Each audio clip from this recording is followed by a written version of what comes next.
Welcome back to the World Championship Series. Austin here as we get into our next quarterfinal to find out who's going to be moving on to play against Special. I am joined to my left by Nathanius and In Control himself. And I'm joined by my right by Caleris. That is, yes, that's very true. Thank you very much. I'm also joined by Caleris. No one's thanked you. You know that? No, you have worked tirelessly here.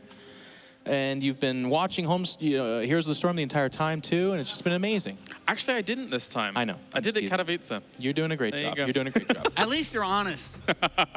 All right. Well, we do have our first two Protoss, or our next two Protoss even, I should say. Yeah. Could be going up Last. against one another. Maybe our last. They are. The last two Protoss. They are literally the last two Protoss There's players. actually no maybe there. It's quite literal. They're our Not last two up for Protoss. debate. They are. Thank you. Yeah. In the tournament, not in like real life. Yeah. There's more out there. Yeah. If it was real life, then that would be quite troublesome, I suppose. Yeah. It'd be bad for the game. Yeah, I think so. These two, Neeb and ShoWTimE, the two best Western Protoss on the planet right now. Yes. Indubitably. And they have a bit of a history too. We've been asking Yes. Neeb, actually. I think it was Smix that said, your PvP is really well known. How do you feel? And he said, actually, I've been losing a lot to ShoWTimE. So all of a sudden, we got that boss fight coming up. Yeah, it's two players where it's like, if you are a European StarCraft viewer, you're like, okay, ShoWTimE is that guy. Even if you think you like someone, you're like, okay, this guy's my favorite. I love TLO, whatever. When it comes to brass tacks, you're putting all your chips in on ShoWTimE. Yep. And if you're an American, you don't have a choice, and you always put all your chips in on Neeb. So Neeb, right. Close. basically, this is the ultimate NA versus EU battle. I expect the chat to be tearing at each other over this one, as it's a big deal. Classic Germany versus US, which is dated back a long time. Great job provoking them. All right, boys, wait a minute. We'll get there in a moment. For now, we're going to head over to the stage. I'm talking with about the Olympics. Smix. Shush you as we go over to the stage.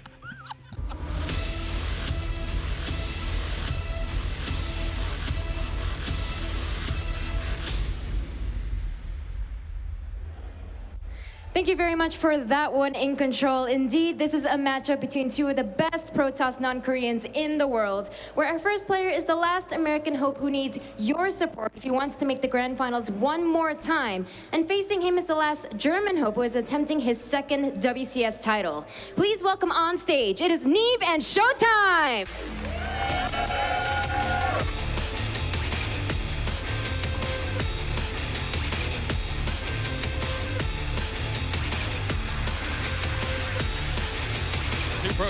Our two Protoss ready to do battle here. It's been done many times before between these two, most noticeably at Intel Extreme Masters Shanghai, where we saw a massive match between these two that went all the way. And overall, it was fantastic. I'm expecting no different here. Yeah. I mean, if you just think about mirror matchups in general, PvP is I think it's pretty good. I'd even go as far as to say Western PvP. Sometimes the Korean matchup, and I'm going to get some hate for this, but like it can devolve to very rock, paper, scissors sometimes, where they're just doing, I'm doing a timing attack, that guy is defending it, and then that's the deciding factor. Yeah. Western is chaotic. There's a lot. The disruptors will die, guys. A lot of disruptors will die. It's just a question of how much damage they do before they die, usually. Yep. And I think both of these players are good enough at controlling all aspects of the matchup that it should be very back and forth. It should just be a very good best of 5. Yeah. And they better bring it, by the way. After what Special and Cyril showed us, that was an amazing series. Can you imagine if they just came out here and flopped around for 20 minutes? Like, yeah. It would be very unimpressive. Tried to input key presses with their face. Like, no, come on. Come on. It's not going to kindergarten anymore. That's not going to cut it. It's not going to cut it. One thing that is interesting about that, you were mentioning that it is kind of chaotic in the Western scene, is that these two have both shown great crisis management against one another. Yeah. I mean, more famously, we saw, I think it was Neeb out of the two, go for random like Stargate all the way down when bases have been destroyed, making some Phoenix, banking those kinds of things up. So that chaos and crisis management, I think, is probably going to be very important here, right?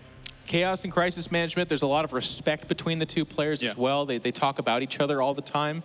Neeb is in an interesting way, as a young man, is actually considered kind of like one of the forefathers of modern PvP right now. Koreans and non-Koreans alike refer to him and what he's done at the meta. And I like right now that with our voting system, you can see it's 50% online as well between the two. I wouldn't have it any other way. Yeah. It feels like a 50% matchup. It's a very good close matchup. I mean, if it usually just comes down, like I said, at this point, it's like, okay, well, you're just going to back the person that you want to win from your plays. It's very hard to say definitively whether one is better than the other, especially in a mirror matchup. Well, especially someone like Neeb has had most of his success off the back of PvP. More famously, again, something like Kesper Cup, where he was doing oh so well in regards to, going all the way against those Korean Protoss and actually getting the victory overall. But he has said that he's feeling a little bit weaker in Protoss versus Protoss right now. It's kind of funny because he did establish that meta, like you were talking about during that era, and then everyone else has caught up. And I wouldn't go as far as to say surpassed him, but have equalized with him. It's no longer a surprise. They've been like, okay, thank you, Neeb. That's how we play this. Okay. And he's losing some series now and again, whereas it was very dominant. He was winning off that PvP back. It's going to be interesting to see if he brings anything new to the table. That's what I'm looking forward to. Is he just going to play that straight-up style? If he does, will ShoWTimE match him or surpass him, as we've seen ShoWTimE still been on a steady rise for quite a while now. All right, final thoughts, gentlemen, before we get into this? Just, we've been spoiled for amazing matches. The last two TVZs have been fantastic. I'd love it if this PvP lived up to the hype. I love the storyline from either one of these. Neeb, the returning favorite, but ShoWTimE also one of, if not the best non-Korean. And it's been a while now that we've said that about him. He needs to continue the consistency. God bless America. Wow. That's all you're giving me? That's fine. All right. Thank you very much, gents. We'll check in with you in just a little bit. For now, we are heading over to Todd and Roddy, who are going to bring you this awesome PvP.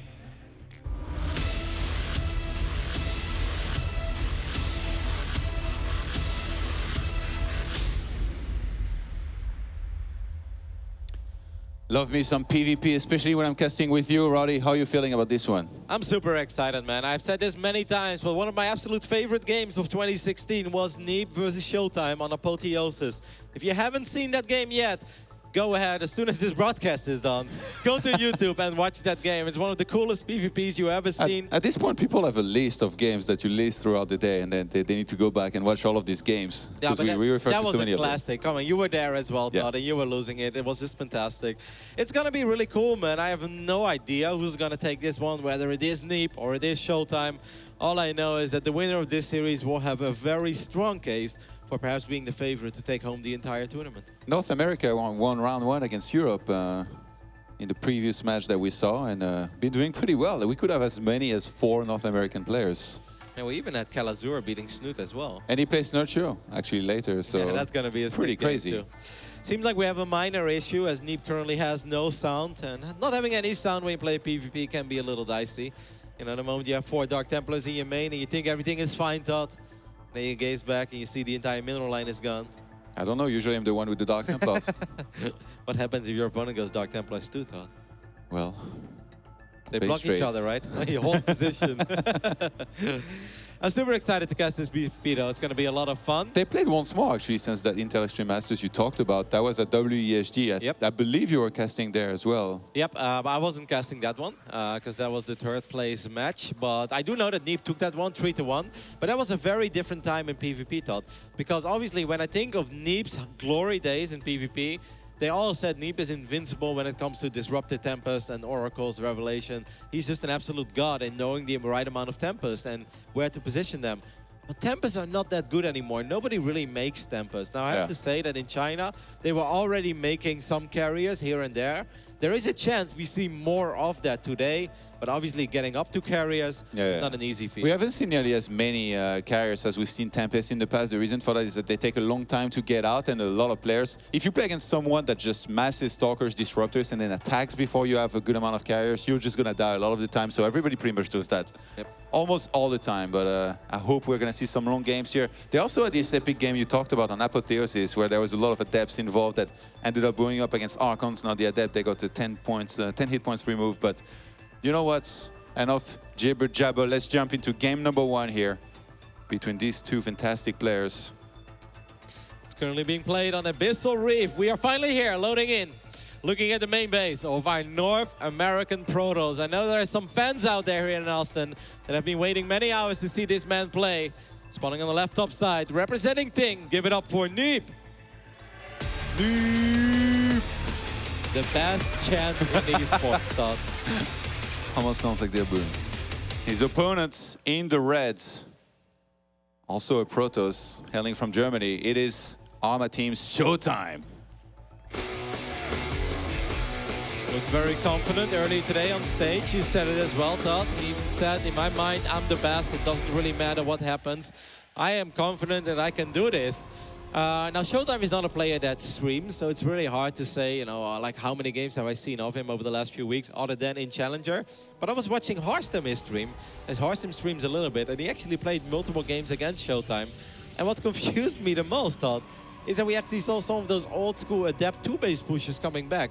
Which doesn't make sense, right? The Adept gets nerfed, and somehow that style of Adept, Archon, Immortal sort of came back. Now, I have to say that it was a little earlier than we used to see it. Yeah. But I wonder if we're going to see some of that of ShoWTimE today. Yeah, good, excellent question there.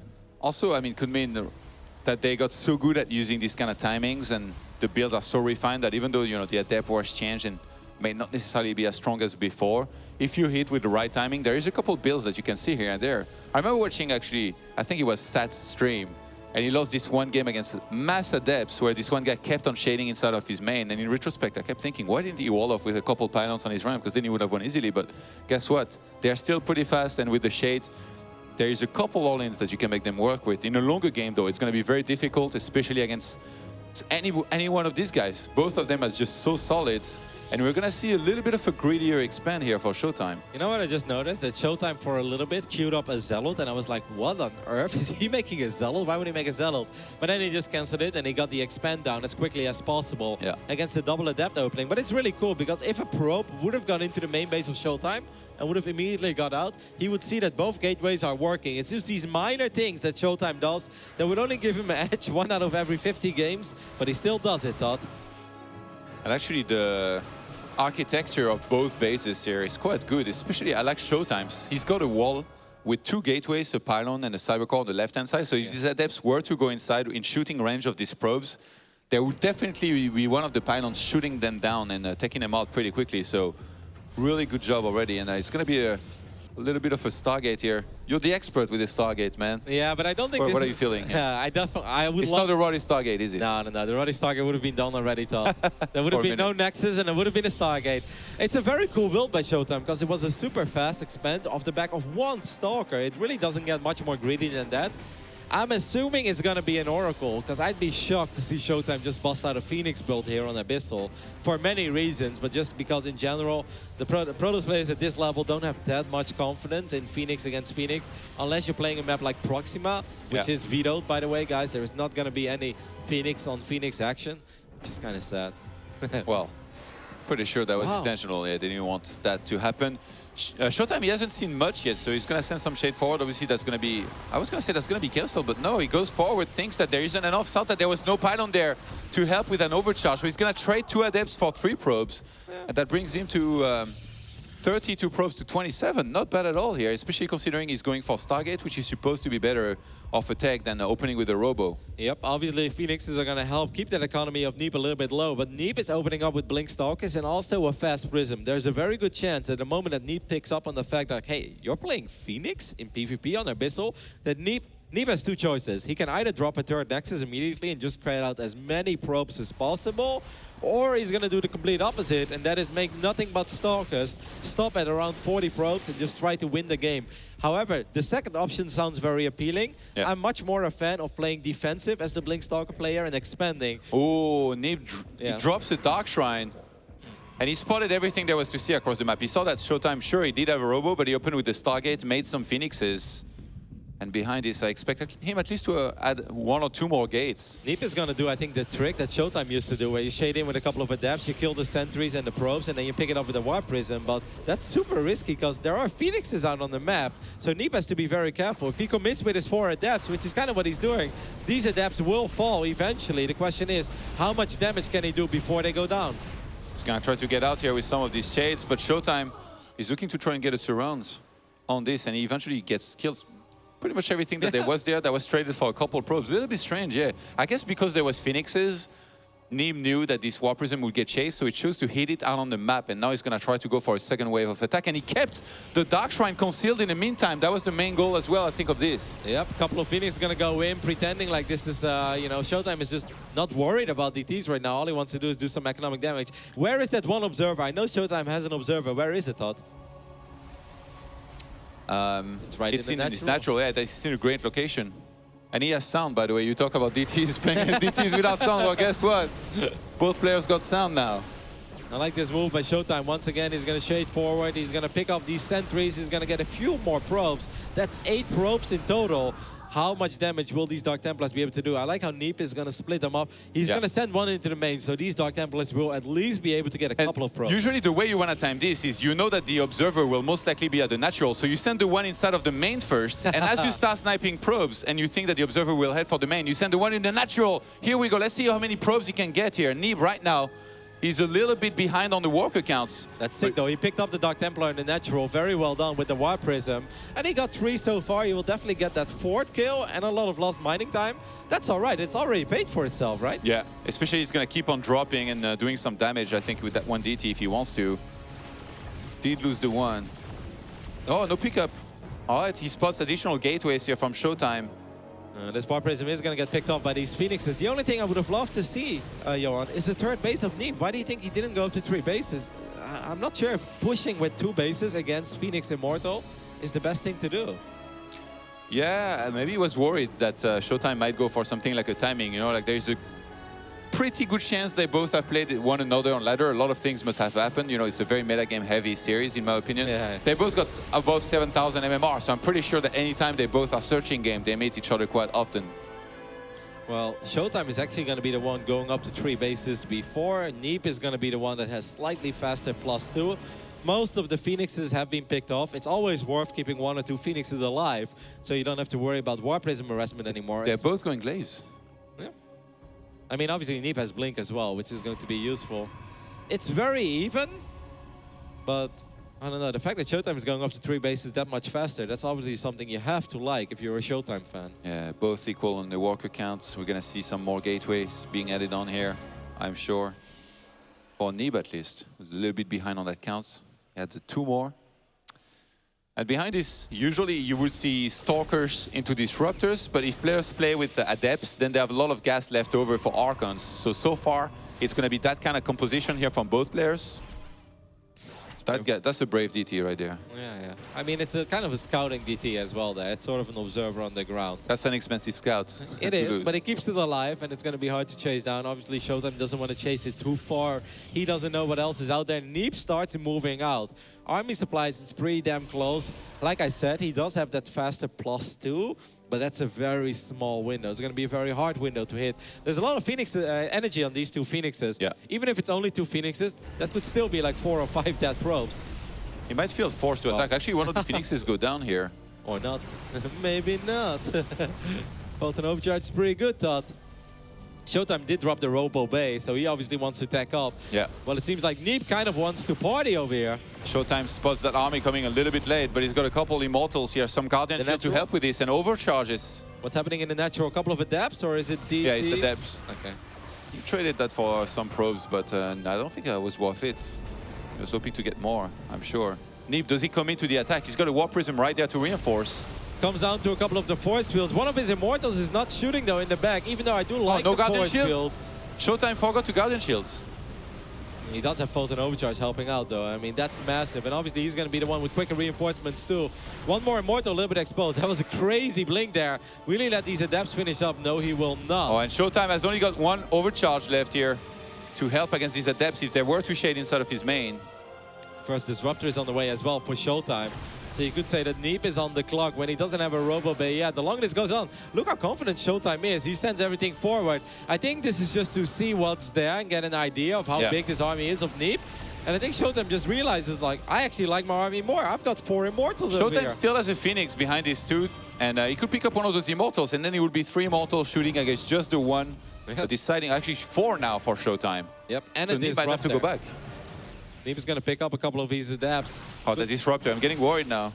Neeb, don't do it. Try to get the Phoenix there. That would have been nice, because that would have allowed his War Prism to be a little more effective. There's nothing, obviously, now that can deal with that Phoenix. So Neeb has to be very careful.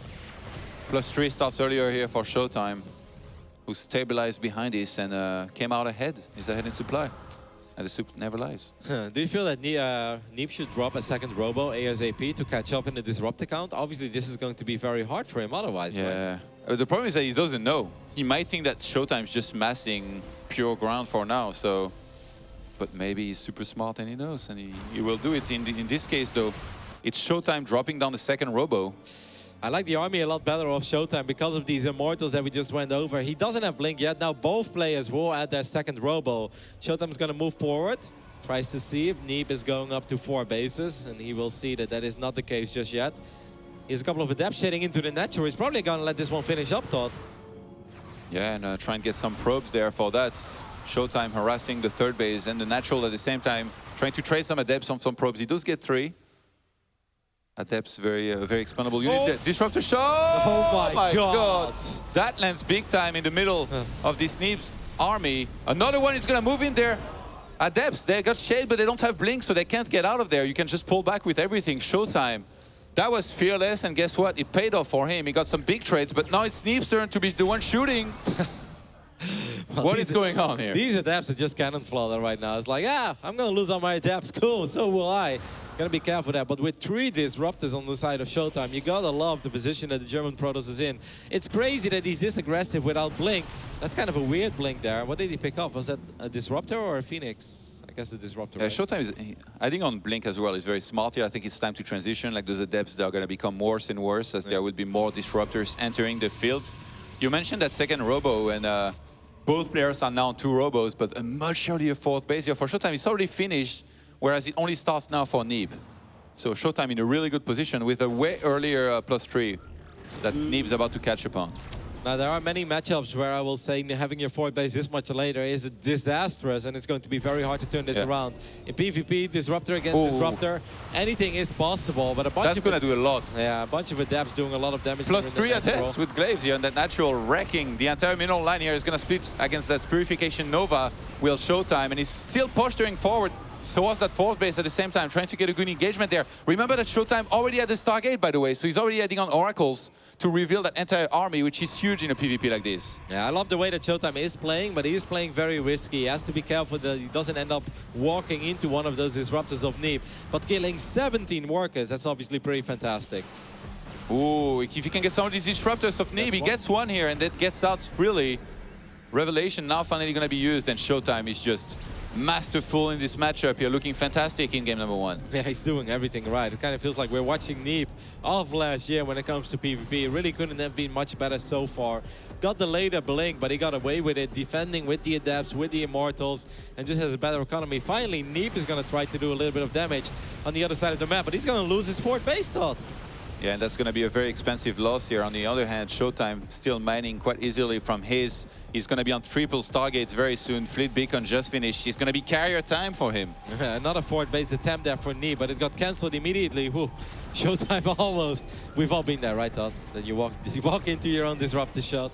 Well, I've done more than walk into it. Blown up. First carrier is on the way, second Stargate being warped in as well. So ShoWTimE is obviously in a fantastic position. These Disruptors will connect with one Archon of Neeb. I think the only thing that Neeb can hope for, Nate, sorry, Todd, is a flanking Disruptor. I'm not a variety streamer, thanks. Neeb tried to move in from behind, but this army is revealed. So how is this supposed to work? Like ShoWTimE's clearly going to see this coming and react properly. Yeah, he needs to somehow get a flank off. The longer he waits, the worse this will get. Because with 3 carriers and +1 on the way, I don't think we have carrier upgrade, right? Yet? Graviton, no. Graviton ain't researched No, yet. Graviton Catapult yet, but +1 on the way. I'm sure he will get that eventually. +1 Plasma Shields now starting, and ShoWTimE is just had such a much better income that not only is max a lot earlier, he's also going to start building a bank. Yeah. The only thing you can say is that Neeb has a few less workers, so when he maxes out, he's Whoa, this is a dangerous position for both players here. Really clumped up. Ooh, ShoWTimE starting to lose some units here and there. Yeah, it's important he actually gets the upgrade for the carriers, though, because carriers without Graviton ain't that good. I think Neeb realizes that he's on the clock, and he's going to let that shade finish, Todd. He's going to go for it. All these Adepts will just shade forward. Can Neeb somehow win this fight? And the carriers, they are not even there yet. Oh! ShoWTimE's gonna have to have a good hold. Huge purification Nova here connects. There is just too much for the German Protoss, who goes up 1-0 here. That one disruptor of ShoWTimE connecting with the 4 disruptors of Neeb there in the end. That was going to be it. Needless to say, Neeb already knew that he was in a lot of trouble without a 4th base and everything just a little bit later. He knew he was on the clock. He had to roll the dice there, Todd, but he rolled 7 out. Just like I do. Craps table. I wonder how many people get that reference. Craps is a popular game, Todd. I mean, he had to. Amongst degenerates like this, yeah. He had to take a chance. This didn't work. It was a beautiful game by ShoWTimE, though. I loved it. Yeah, really fantastically done there. These adepts shading, though, these guys are fearless. Keep in mind, like, we see everything, so for us, it's very clear when you shoot and shoot not go in, but these guys, they were like, you know what, let me just shade in, see what I can do with some of these guys. And I guess adepts are pretty expendable as long as you don't send your entire pack of adepts forward and it's just 2 or 3. If you trade them for some probes, then it's not the end of the world ever if you don't get that much done. Yeah, I wonder if Neeb had the potential to do more with his very first 2 adepts. Because if you look at the opening of ShoWTimE, it was super greedy. It was Stalker, Zealot, obviously cancelled Zealot because nobody makes a Zealot. So he basically went 1 Stalker, fast expand. I think there is a good chance that if you just shade forward, you can kill quite a few probes. However, but that wall was great, though, in the start from ShoWTimE. I think it would have helped a ton. That's true. The DT drop, though, he handled this super well. I've seen people die a lot worse to this when facing DT drops. A lot of the time. That was very clean. It was a very high-level PvP, but that's kind of what we expect, right, between these two. Yeah. So for the first time in a while, this man is down going up against his German opponent, but he's here in Texas, Todd. Last year, he made it to the finals. Can he do it again? Representing Ting, give it up for Neeb.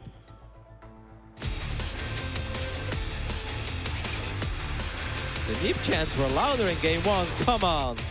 Just because he lost the map, you guys dropped the support? His opponent in the reds, hailing all the way from Germany, is, of course, ShoWTimE.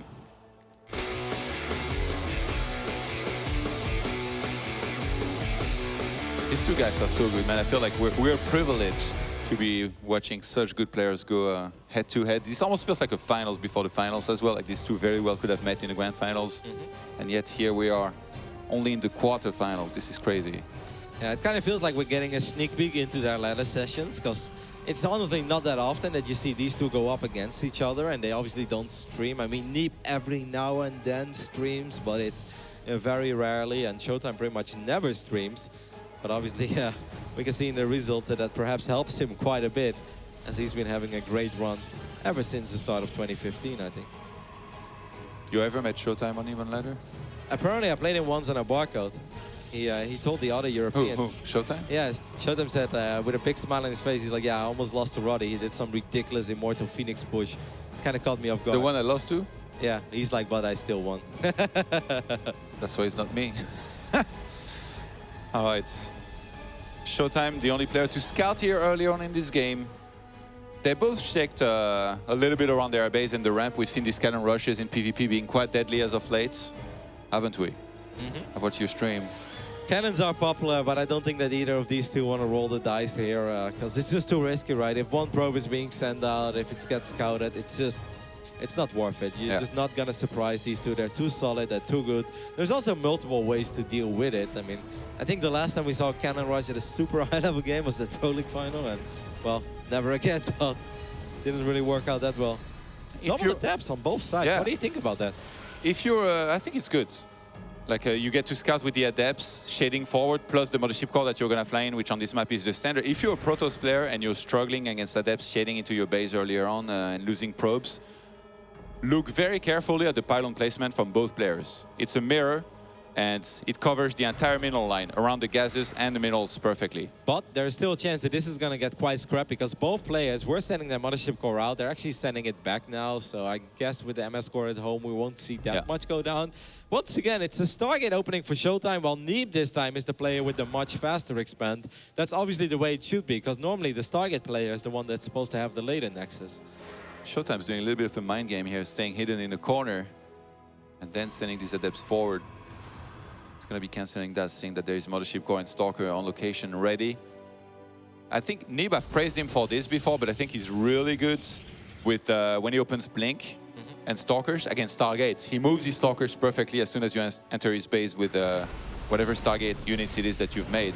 ShoWTimE actually choosing to shade forward. I think that was more about seeing the tech that was up against him than killing probes, and in this case he does confirm it's a Twilight Council, so from there he can decide exactly how he wants to try and counter that, knowing that a lot of the time it's going to be for Blink, but also could be for Resonating Glaives. Rarely will it be a Dark Shrine here, I think. I think it also helps in burning one of the overcharges, because now obviously there's only one Photon overcharge left, right? Or yeah, there's only one available, but there's still 4 Stalkers as well, so it's very unlikely that this Oracle is going to be able to get a lot of damage done. Actually have to be super careful. Wow. That was just a single probe, and it almost went down. I think ShoWTimE would have been incredibly sad to lose the Oracle in this phase in the game.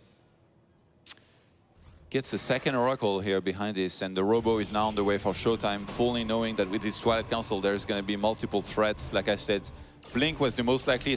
When you see a Stargate like this, right, you kind of have to go for Blink. You can try to go for a Dark Shrine, but it would be very risky. And against a player of this level, as in ShoWTimE, who's getting 1 Oracle, maybe 1 more, that means that he would have some sort of detection. Everybody goes for a Robo also behind the Stargate, so probably not the best choice. So I like that Neeb went straight into Blink, gets the Forge to start working on his +1. Maybe get some cannons here and there to keep his mirror line safe. Because remember, it's not going to have any detection here early on. No rush into any kind of Robo. This is kind of cool. The Adept showing up at the same time as the Oracles do. But the Oracles did take quite a bit of damage before already, so they really can't stick around for that long. I think this is something that could have gone a lot worse if both Oracles would have actually been full on HP. In the end, it's only 3 probes.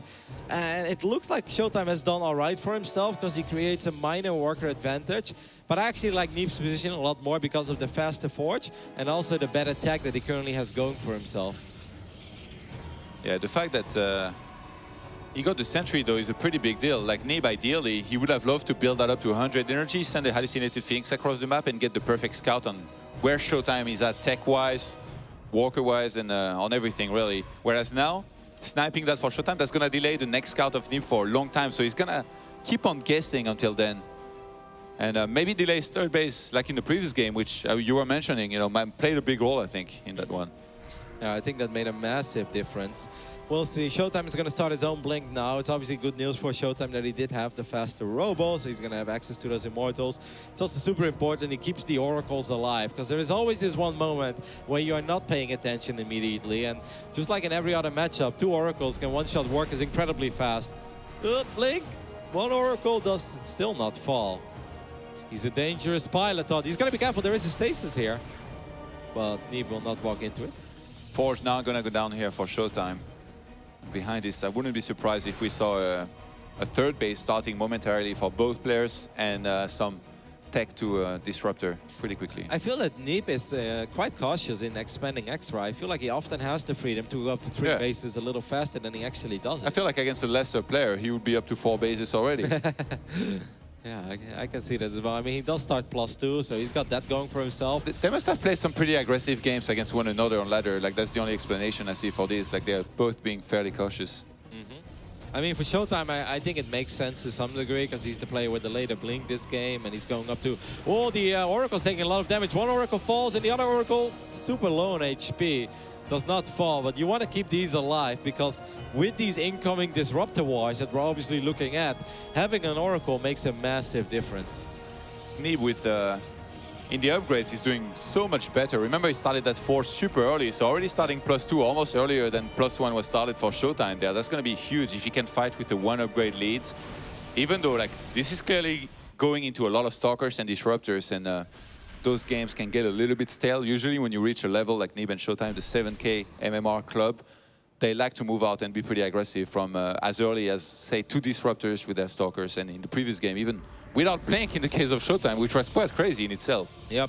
It's funny because upgrades are super important in this match as well, don't get me wrong, but it's not the same as in a TVT where one Terran would have +2 and the other one has +0. That's pretty much impossible to win a fight, right? If you're looking at the same amount of Marines in PvP. It makes a big difference as well, but it's much more important where you position your Disruptors, because one Disruptor can take out 6 or 7 Stalkers at once, and then it really doesn't matter whether you have +1 or +2 or +nothing. because disruptor positioning is key. But we all know that Neeb is an absolute god when it comes to his disruptor positioning in general. So having that upgrade advantage should really help him out in perhaps picking off 1 or 2 of those disruptors of ShoWTimE. Yeah, let's see here how much both players want to get their worker count up to. So far, it's only Neeb there rushing these gases here on his third base a little bit earlier than ShoWTimE. He's actually on a more than 10 workers lead here. Neeb very consistent with pro production. I feel like that's like one of his best qualities. You know, sometimes you see players miss making probes even for a few seconds here and there a couple times in a row, and then he starts adding up. Not Neeb. Like, he's so incredibly consistent. At times, it's costed him games against all-ins, but guess what? He's playing a ShoWTimE who's scouting perfectly against, and he knows he's in a great position to maybe be a little bit greedier against now. This revelation is about to end, as Neeb is going to add his own Stargate as well. He's obviously very annoyed by the fact that his entire army has been revealed, because he wants to get himself in a good position. This is that moment where he has +2. He even starts +3 before ShoWTimE starts +2. That's pretty bizarre. Not something you see too often in a very evenly matched... I think ShoWTimE might be worried about an attack here for a little bit, so that was delayed. Now finally those started. Come on, man, it's Newkirk. They're starting to split the map. You know, it's going to be Mascarius against Mascarius eventually. It's unavoidable, isn't it? Well, this one on the last Oracle gets picked off as well. If I was Neeb, I would send this one Stalker to the north side to just go for a little lunch break, because that's the only one that's been revealed. And this could very well be the moment where Neeb is perhaps able to outmaneuver ShoWTimE, as ShoWTimE is actually moving out. The disruptors are a little bit exposed. Immortal takes a lot of damage. Neeb getting a little trigger happy there. Doesn't get the shots he was looking for. ShoWTimE shot first. Oh, that's the forward blink, a very risky one. Oh, wow, okay, that's going to be traded for a couple Stalkers there. Neeb might have to go back. ShoWTimE getting a little bit of the better end of the straight here. Yep. And an earlier 4th base for Neeb still, but still looks that they're equal on supply, and for now, they're just gonna want to look to trade here in the middle of the map. I wonder how that fight would have gone if Neeb would have blinked forward, as ShoWTimE is actually moving forward with his Stalkers. If Neeb would have blinked on top of the disruptors and then used his own disruptors to shoot at the Immortals of ShoWTimE, I wonder how that would have gone. I think it would have gone better than how it actually turned out, but that's obviously because ShoWTimE just handled the situation very well in the later stages of that fight. Very high level PvP, Todd. It's a real chess match right now. ShoWTimE is going to send 3 Immortals on the journey. What? He wants to take down that cooling tower at the top, or no? Okay, he thinks that these are not mobile enough to stay in the middle of his army, even though you can pull back every time there is a purification Nova shooting.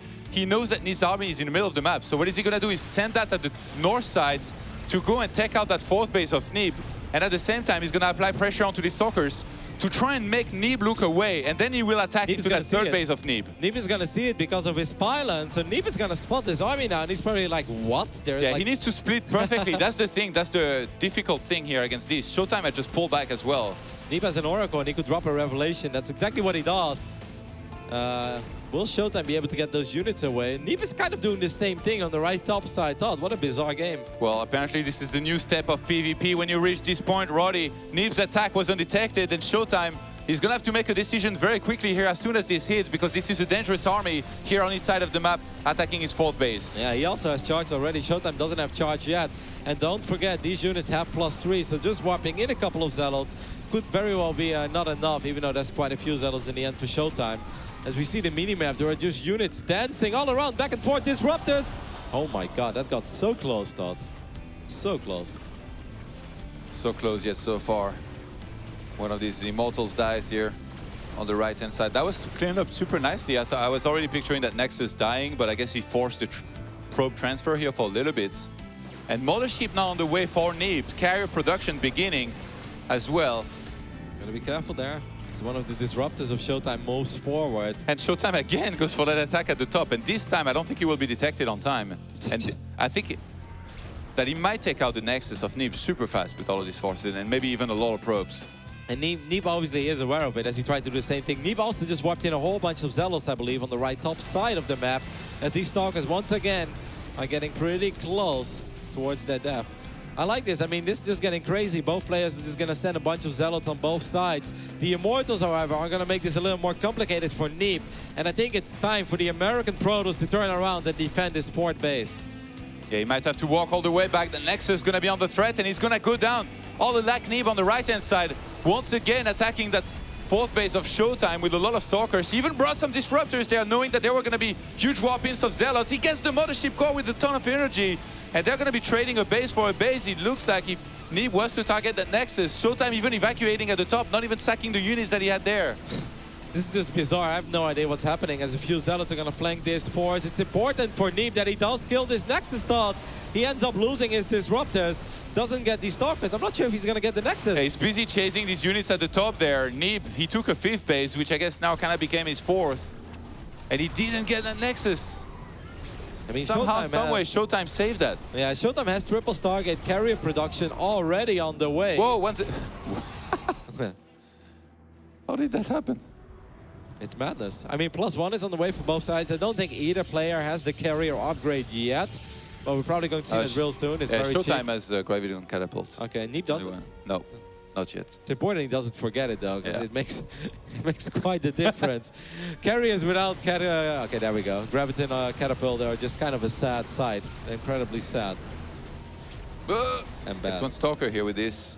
There's still that Warp Prism alive of Neeb, by the way. How does it get, like, I feel like when I send my Warp Prism there, it dies eventually, but they are so good at just kind of hiding it, putting it in the perfect position, and consistently sending units forward. That could be a dead Nexus here if you send these Zealots forward, even though there's Carriers and Zealots waiting there for ShoWTimE right now. You remember that upgrade, or excuse me, the achievement that you got in the early days, the backdoor achievement, warp in like 40 Zealots from a Warp Prism? Neeb definitely got that achievement this game. Because he's still warping in there right now. And ShoWTimE just walked past and missed this. I mean, these are not passing ships in the night. These are passing armies in the fog. Missed each other. None of those units were able to shoot up anyway, though. This next is still a little bit low on HP, and that's a lot of Zealots for Neeb. So this time, Neeb is going to be able to snipe that Nexus finally. But, I mean, it's a big deal, but I think we're getting ready for the next phase of PvP, where it comes down to Disruptors and Carriers. And Todd, I'm going to be honest, I haven't casted this a whole bunch yet. Me neither. or played it, for that matter. I never go after Carriers. I died before. Neeb gonna posture forward here. That base is exposed there. He's still fishing for some Purification Novas landing on top of these Disruptors. ShoWTimE's Disruptors really clumped up there. I have to say, these guys are fearless. I can't believe that Neeb is just kind of standing there. He just killed a ton of probes, 22 in total, and ShoWTimE's supply is plummeting in this game. He can, of course, always recall if he feels like that is necessary, but it seems like he's just going to get this Nexus. ShoWTimE is moving forward with all of his Disruptor shots. ShoWTimE's tilted. He just shot everything at once. A big Disruptor shot here for Neeb. Will connect on top of these Disruptors, and Neeb recalls out with all of his forces still alive. Catches whatever ShoWTimE had sent at the north position. Neeb in a fantastic position. I would have just pushed him over. Why fight the Immortal Todd? Just give it a little push. If only you could. It's StarCraft, man. It's not For Honor.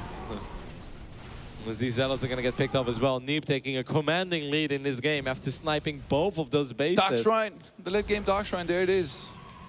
Yeah, why not, right? It's only, it's pretty cheap in this phase in the game. Gotta love the way that Neeb has played it. Can we take a look at the unit's lost resource step? How even is that? It's kind of even. I can't believe that Warp Prism is still up there and ShoWTimE hasn't checked. Like, he probably scouted the area. It's like, there's no pylon. Where are those units coming from? Well, that Warp Prism, the MVP of this game, potentially here. Neeb still going forward here. His entire army is cloaked. So having a Mothership makes such a difference against someone who doesn't. It's so hard to see if those Disruptor shots actually connect or not, right? Because everything is blocked by the Carriers and the Mothership. You just have to pray. You're like, yeah, that was it. Man, this feels like I'm watching one of your Warcraft 3 replays, Todd. Killing a base in town portaling out. As Rico is being used once again. I don't see 100,000 cannons and Mass Tempest killing the buildings. Oh, I think he might finally find the prism. He does. And look at Neeb. Neeb is like, no, this prism has been too good for me. I'm not going to let it fall to a couple of Stalkers. Evacuation complete. ShoWTimE's economy here has been completely wrecked. He's down to 40 probes to 73. It's actually crazy to go up to 73 probes, but guess what? It works, I guess, for Neeb here for now. Keeps on expanding at the same time. He really hasn't lost a bunch of workers either this game, right? Like, he lost a couple in the beginning of the game. Other than that, not that many workers. He killed 41 probes and lost 8, so he's done something right. Another revelation here, gonna go down on top of this army. The carrier counts 9 for Neeb, 7 for ShoWTimE, who feels like he needs to attack here. And he might have to, and if this army is defended here, I think that's going to be a win for Neeb, who's looking pretty good right now. Still going to stay very patient. And probably warping gateway units here to reinforce with his carriers. Yeah, Stalker's just not going to make the difference, right, against these carriers with these upgrades. +3 is almost done. I would love to see a couple of Archons, but I also understand why we don't see them, because there are still quite a few Disruptors on the ground, and Archons have a very tough time avoiding those Disruptor shots. Just everything is going Neeb's way, Todd. He's ahead in every department you can be ahead in. He's richer, he's got the bigger army, he has better upgrades, he has better map control, and he has more bases. What more could you wish for? A GG, and he gets it. Neeb brings it back 1-1. What a great series. It's sick, right? Neeb is just so good late game PvP. In the old days when it came down to Tempest and Oracles and Disruptors and Stalkers, he was incredibly good at it. Now things have changed and Tempests are just not popular anymore. They're not good enough against ground units. So carriers have kind of replaced the Tempest, but it seems like he still knows all the things to do. Yeah, in a long game like this, Neeb definitely one of the best out there. So is ShoWTimE, but it looked like in this game, Neeb was completely in control as soon as we hit, you know, that 4-base scenario where apparently you need to sack your Zealots and Immortals to try and kill that 4th base on a map where these bases are far apart like this. Yeah, it seems like a risky moment to do that, right? Because when I they can't were wait doing to do this and run this into the opponent's army, lose everything, and then he recalls on the other base and I'm attacking at the same time. No, I already know what's going to happen. Like, the moment I split up my army, that's when they blink forward on top of my Disruptors, and I realize I have no Immortals and everything is just going to die. Like, I can totally see that already. Actually. Like, we've seen it in the past, but I feel like much later, right? When the next attack buildings are already wiped in, when you already have 4 bases up and running.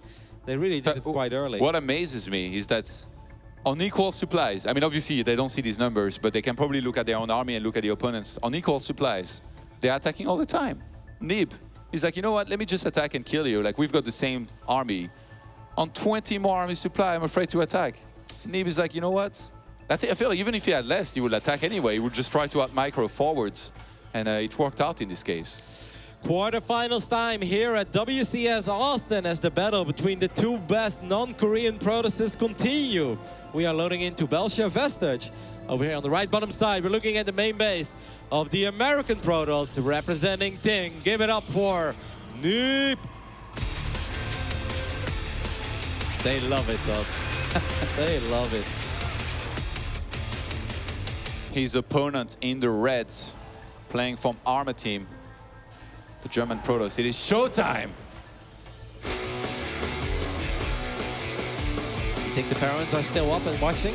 Oh yeah.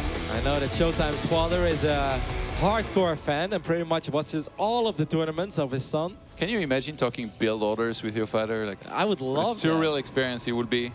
I would really love that. The only thing that my parents ever noticed is that in 2010 I started playing a different game. They said the colors are different because I used to play Warcraft and I started playing StarCraft, but they have no idea about either. Do you think your dad would like your builds? No. That they're very unique? No. No, he would hate? I think my dad would have absolutely zero appreciation for everything I do. Oh, come on. No, He's proud. I'm sure he likes my casting. At least I hope so. Yeah. He's never listened, but I'm just going to assume he does. I don't think he would be a fan of my playstyle. Too reckless, Todd. My dad is safe. How do you like these bases, actually? I'm looking at them and I'm like, wow, I want to try making, you know, pylons more like this, like towards the gases and building a little bit of a wall with the gateways. I love the one of ShoWTimE because in general, I take the easy route out, and that is I build 4 pylons around my base, so that way I'm always safe, right? Yeah. But you can do it with 3, but you need perfect base design, and it seems like ShoWTimE truly has it figured out. But there's often, like, it depends a little bit on the map. I feel like on this map, if you have only 3 pylons, there is one small edge where if the adepts stand on basically the invisible line of the pylons, it could be kind of hard, right? Like basically on the left side here, let's take a look at ShoWTimE's main, or Neeb's main, that's fine. Basically on the left side of this simulator, I feel like if you put him right there, where Kevin, our dedicated observer from Germany, has his mouse right now. Mapu TV. Yeah, if they photon overcharge the bottom pylon, you move them to the north. If they overcharge the top pylon, you move them to the south. So it is a tiny bit risky, but I do love the base layout. So how could you fix that then? 4 pylons. How could you fix that in a way that's 3 pylons? I mean, there isn't. This is definitely the best way to do it because you kind of force the adepts in a certain direction. But there is, you know, there is kind of a dead spot. An earlier second base here for ShoWTimE, who rushes the Twilight Council as well. He's like, you know what? Enough Stargates. It's going to be my turn to play with the Twilight Council this time around. Catches the 2 adepts in the middle of the map. As much as you can chase these guys, it's also very risky. If they chase forward, they can still get a couple probes, like you just mentioned. That kind of dead spot, that blind spot where they could get some of these units. So you're going to want to walk back and play it safe. And in this case, even deny the scouting from the opponent. Proxy pylon now on the map. Neeb is going for the faster robotics facility, so there is a chance he's going to open up with a War Prism, and he does that thing that ShoWTimE was the very first to do. And that is where you shade in with a couple of adapts, you jump on the sentries, you try to pick up the sentries, and then you save the adapts with the War Prism. I remember... No, that was Neeb doing that game, no? I thought it was ShoWTimE who did it against Deer at the Oh, okay, WCS no, I thought you meant in Finals. this series. No, in this series, yeah, Neeb did it already. And then with the DTs too, that did not end up doing enough back then. Blink now on the way for ShoWTimE. That's going to be quite a bit earlier than Neeb if he was to go for that. I do wonder about that pylon, as we do have that first War Prism on the way already. Wonder no more, he's warping Stalkers. But he's also getting a Robo, and he has Blink on the way. I guess he's just going to want to build that up and then try to be aggressive, snipe those sentries. Oh, he's already trying to get one of the Stalkers there. Maybe even Blink in the main. There's no high ground vision now.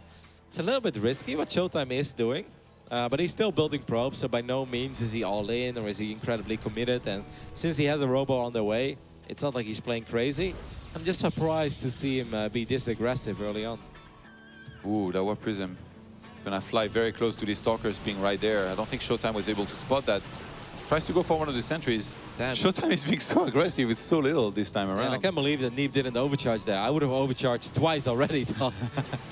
Oh, ShoWTimE ends up losing his Stalker. Has to be a little bit careful because he's actually outnumbered. And the Prism is still hanging around the area here. A little bit surprised he hasn't flown that across the map. I think Neeb felt threatened, so he's like, I need to keep my adepts right there. And he might be right. Yep. ShoWTimE's going to build up that Stalker count, and as soon as he hits Blink, this is going to become a whole lot more dangerous of an attack here by him. He's going to have much faster Blink, but it's not like he can Blink on top of that pylon with Fulton Overcharge. And it's also not like he can just burn an Overcharge or two, because there are so many available. So I'm a tiny bit confused, but maybe he just wants to get a minor advantage by trading. He really wanted that Stalker, and he gets the Stalker. Not before losing HP on like 6 of his own Stalkers, but he saves all of them. So it seems like a lot of effort for almost nothing, though, Todd. One Stalker, I guess he'll take it. All of these Stalkers, by the way, were made from 2 gateways. Yeah. Like almost everybody here would have 3 gates. ShoWTimE's like, you know what? I'm just so good at my warping, I'm not going to miss a single bit. And there it is, the Observer. Neeb might not expect this at all. He could start losing a ton of probes here. It's also risky, though, to Blink into the main, but he's going to go for it. Could maybe start working on his robotics facility. And he's going to get it, I think, and then get out. Neeb reacting, moving close to the Stalkers. He doesn't have Blink quite yet, but he's going to get it in a few seconds. Oh, that first Immortal does come out before the Robo dies, though. And that's pretty big. There is the Adapt now on the other side of the map. I mean, it's an awesome pick-off, but it wasn't for free. I don't know. I mean, it's good. Don't get me wrong. I love Nothing's free in life. The sun coming up every morning is, Todd. No, you pay taxes for this too. Stalker's going to retreat. And actually, he might be very inclined to go back home and defend against this, even though I'm sure ShoWTimE would have loved to put on more pressure here with this. This is actually doing a lot of damage. These 2 adapts getting 4 probes total, maybe even a 5th now. It's not going to be a 5th, but 4 probes and a lot of lost mining time. I think that makes up for losing the Robo. I don't hate this for Neeb. I really don't. I mean, losing the Robo was a little unfortunate, but he got 1 Immortal out. He already has a Prism. He has an Observer. Notice how he made it a little bit below where he used to be. He's going to be a little bit less exposed, I guess. Wait, does he have an Observer? No. Okay, so Neeb didn't have an Observer, so I think that Neeb was actually really paranoid the last minute. He's like, oh my god, if 4 Dark Templars run into my base right now, I will hate life, and I will not GG for the first time in my StarCraft 2 history. Ah, he would. No, nobody would GG to losing a Robo and then seeing DTs walk in. But fortunately for Neeb, that's not the case. That would have been a sick play. Throwback to Hawk against Naniwa of the good old days. My precious. Nice Observer across the map by ShoWTimE here, spotting the 3rd base. And all alike, that War Prism across the map from Neeb spotted the pylon that was going down on the 3rd base of Neeb, so he must be pretty sure there was a Nexus started behind this. With these extra gates, do you feel that Neeb is going to be the aggressor here and ShoWTimE is just going to be the one tacking up to disrupt this? Well, ShoWTimE's moving out. I wonder if he actually means to attack there, because I don't think he has a Prism to reinforce. No, he does not. If you get yourself stuck out on the map like this and engaged into, and Neeb has a lot of Stalkers, way more Stalkers right now. Yeah, he has a couple of sentries, but this is indeed very risky. If I was Neeb, I'd probably go for it. This is maybe the best fight he could ever get. Even though we're running into those Immortals is a little bit tricky, but there is no Warp Prism. If Neeb would only know what we know right now as observers, he would never let this army return home. And he might not. Looks like he's chasing it a little bit. This sentry is going to be exposed. He's going to blink forward and snipe both of them. Then go to work on these Immortals. No more Guardian Shield to help with this. Neeb, almost as if he knew he's going to apply some serious pressure, get 2 of these Immortals. Blink start at the last second. That was on cooldown as well. And now there's going to be a dead Disruptor. He's got a Warp Prism on the right-hand side. Neeb's going to go for it. He's going to go for the kill. And ShoWTimE is in a world of trouble here in game number 3. Yeah, a lot of favorable trades right now for the American Protoss, but he still has to be careful. There's another Disruptor here. This time he does blink away again. I thought blink was on cooldown, but it was not. And he gets that. Wow, that's huge, actually. Neeb not going to be able to reinforce there for some time. But ShoWTimE's army is starting to dwindle rapidly, Todd. He really lost pretty much everything that he had to offer. That Disruptor is on cooldown. You can see it as it's not shiny. Look at the army supply, 68 to 46 in Neeb's favor. And I'm pretty sure that when you know that when the opponent doesn't have that many Disruptors, you can blink forward, you can snipe these guys, and then win the game right out with more army. All right, that one Disruptor is going to be able to fire. I think the second one should be able to fire as well. Both Disruptors are ready, but not before ShoWTimE is going to lose that Nexus. Neeb is going to sandwich his army. He's coming in from every angle. He gets both Disruptors before they connect, and just like that, Neeb takes the lead in this best of 5, in this quarterfinals here at Austin. How does he do it in PvP, though? It's like, oh. I feel like Neeb sees everything. He has a great game sense, I think. He saw this and he was like, well, he just made 2 Disruptors. It's quite unlikely that somebody will make 2 Disruptors like this and then properly make the Warp Prism behind this and go for the attack. So there is a chance I could catch him. And Neeb is quite fearless, much like in a patience way that we saw at Home Story Cup, always blinking forward with no hesitation. It really feels like right now Neeb in PvP, even though he lost the first map, he's in the zone, he wants to fight, and he's not going to back down if he sees an army out on the map. And guess what? It paid off here. And you saw a little bit of frustration on ShoWTimE's face there as well. ShoWTimE probably feeling that that game was going all right for him. I mean, he got the Robo. I'm not saying he was like miles and leaps of boundaries ahead, but I think he was feeling quite all right because he was going to be the one with the faster Disruptors. He just got over-eager, man. He wanted to sell the aggression while tacking up, but he just overstepped his boundaries. He really overcommitted. And Neeb, I mean, I guess ShoWTimE felt safe because of the 2 sentries, but the moment that Neeb blinked forward and he got those 2 sentries, I mean, we said it, right? Like, if Neeb could see what we see right now, he'd go for it. He didn't see what we saw, but he still went for it because he's Neeb. And he doesn't need to see what we see. He saw a similar army to what he had. That was his cue. He's like, let's go for it. He seized him up outside of the club. Tiger blood. He was like, you want a piece of this? You'll get it. And ShoWTimE even looking a tiny bit frustrated there after that game, probably knowing that that was unnecessary, that he overcommitted, that he was over-aggressive, over-eager there. And now once again, he finds himself down 1-2. And now obviously you're thinking back of the last 2 times you played against that young man. Once in China, where he'll end up losing 3-1 in a 3rd place decider. That was actually for like $20,000 or something. It was a big price difference over there. And of course, we're playing for a lot of money as well here. I'm pretty sure that whoever wins this is going to feel pretty good about their chances in the rest of the tournament. Remember, first prize is $25,000, second place $10,000. Yep, I think after that it's 6.5, and they have actually very similar earnings in their careers. They're like $10,000 apart. I think Neeb is 163 and ShoWTimE 153 or something like that. Yeah, 166. You're right. So basically, if Neeb, or if ShoWTimE would win this tournament, he'd overtake Neeb. Other than that, that's what it's all about, isn't it? You know what I'm very excited about is that we're loading into Honor Grounds. This is a very unique map. We're going to talk about it as soon as we introduce the players. Otherwise, InControl gets very upset. I mean, he's out there somewhere and he's like, God, sobbing. Introduce the players, guys, over here on the right top side. Representing Ting, it's your American Protoss, Neeb.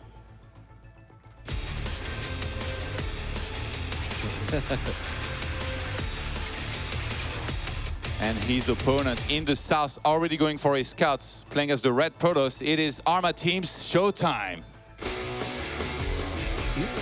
He's going to scout Neeb first, and Neeb is going to go Nexus first. Should he take the gases, though? What if he takes both gases here? What would happen? I mean, obviously, Neeb might not be very happy is what might happen. I mean, obviously, Neeb would make a Zealot, but if I was ShoWTimE... Is he going for it? Going all the way around? No, he doesn't want to do it. Gateway is now going to start. Very fortunate scout. There's nothing worse, I feel like, when you go for Nexus first than being scouted super early on. So ShoWTimE, I'm sure he would love to get the equalizer here with a little bit of a build order advantage. Not opting to go for any of the gases of his opponent. He's just going to match that Nexus with his own. Yeah, I'm surprised. I wonder what would have happened, Todd, if he takes both gases and he makes an Oracle. What would happen? Well, the thing is, yeah, it would still be pretty hard, right? Because like Neeb could take the gases on his natural, because that's still a pretty quick Nexus. But then, would he have Mothership and then a Stalker sometime to defend? I don't know, but it seems like ShoWTimE doesn't want to roll the dice. He doesn't want to be that crazy with his tournament We'll life never on know, the will line. we? Nope. Until we resume replay and try it out. But obviously what ShoWTimE can do is, because he's the player with the fastest Cybercore, is that he could technically go for a fastest Stargate. I was excited to see Undergrounds. This is not Proxima levels or Phoenix against Phoenix, but I do think that a lot of Protoss players out there really enjoy playing Phoenix on Undergrounds, and Phoenix against Phoenix, Todd, it's quite quite the spectacle, so to speak. Neeb, because of the timing he got scouted at, he knew that he wasn't cross-map, so he went for the scout, but he got it wrong, sadly, for him. He checked out the top left-hand side first, and now there is a wall-off here for ShoWTimE. So Neeb's going to scout that. Usually when you scout that kind of wall-off, the first thing that goes up to you in your head is Stargate or not. It's the first thing that you start getting worried about. Guess what? It's going to be there for ShoWTimE. There is some sick mind games here that you can go into from both players. And a lot of the time, the guy that's walled off definitely has more initiative. If ShoWTimE wanted to, he could drop a third gas already, go into double Stargate, and just smash Phoenix, make sure he completely takes the air control. You can never lose to another Stargate then, and then even against ground, you're fine. You can pick off probes and stuff. Well, you're a master of that. Yeah, I think it's better to wait a tiny bit with that second Stargate, because you can't truly support your probe production and double Phoenix this early on. And he's going to be the one with the fastest Stargate anyway, so I don't think he has to worry about it. The probe was still hidden inside here. ShoWTimE could scout that. There's no tech started just yet. He might feel even more confident. No, that's going to get sniped here before he could get to the back of the middle line. But Neeb is chrono boosting Stalkers there. He might want to be aggressive with this. Wow, he's getting a Robo. That's interesting. Nexus first into 2-gate Robo. As he does still have that... By interesting, you mean bad against Stargate, then I agree. Yeah, but against Oracle, I mean, it's not the end of the world. I don't hate to see it. It's going to be another Stargate, okay. In these positions, a War Prism and aggression could do well, especially against a build like this, but Neeb has to realize, and then he will need to put it all on the line as well. I don't think he's too much the type to do this without the information. He's just going to go for a Twilight Council, try and play it out standard. I think the only way that Neeb is going to be able to be fine, like 3 or 4 minutes from now on, is if he goes up to 3 bases super fast. I mean, I think the moment he sees the first Phoenix and he knows this is a full wall-off. By the way, I just realized he's only making Mothership core now. Isn't that crazy? Wow. Yeah. I mean, I guess he had the scout, right? He's just playing as greedy as he could. He knows that he went up against Nexus first. Double overcharge. Almost gets the Oracle. At least this is going to give the Phoenixes a lot of freedom. I want to say Phoenixes. What? A Void Ray already? Oh my god. Is he playing like the Hearthstone build? Is this going to be Void Ray into Carrier? On this map, it's very tempting. You got all these bases close together. It's quite easy to defend. What a build by ShoWTimE. I guess he's just going to go Void Ray, Immortal, and eventually we could see Carriers as well. Why is it the Hearthstone build? He did that.